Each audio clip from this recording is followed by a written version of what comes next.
सेकंदाच्या सुखासाठी घेतलेला निर्णय आणि सगळं संपलं। वीरेंद्र असं पीडित वृद्धाचं नाव असून त्यांची ओळख एका डेटिंग ॲपवर बेबी नावाच्या प्रोफाईलशी झाली होती।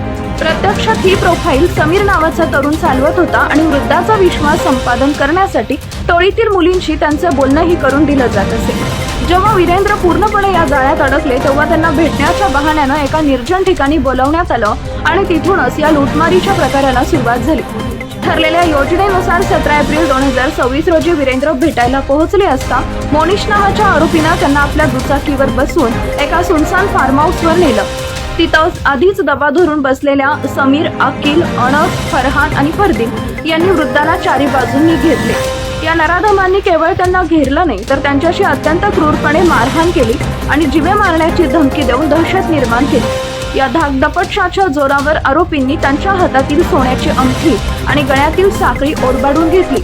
गुन्हेगारांची भूक एवढ्यावरच थांबली नाही, त्यांनी वीरेंद्र यांचा मोबाईल हिसकावून घेत त्यांच्याकडून जबरदस्तीनं फोनपेचा पासवर्ड मिळवला आणि खात्यातून 65,000 रुपये वेगवेगळ्या खात्यांमध्ये ट्रान्सफर करून घेतले। या घटनेनंतर दुसऱ्या दिवशी 18 एप्रिल रोजी पीडित वृद्धाचा मुलगा यानं पोलीस ठाण्यात तक्रार दाखल केली। बिजनौर पोलिसांनी या प्रकरणाचं गांभीर्य लक्षात घेऊन भारतीय न्याय संहितेच्या कलम 309(6) नुसार गुन्हा दाखल केला आणि तातडीनं तपासाची चक्र फिरवली। सर्व्हिलन्स आणि तांत्रिक पुराव्यांच्या मदतीनं पोलिसांनी आरोपींचं लोकेशन शोधून काढलं आणि मोनिश, समीर, अकील व अनस या 4 आरोपींना बेड्या ठोकल्या।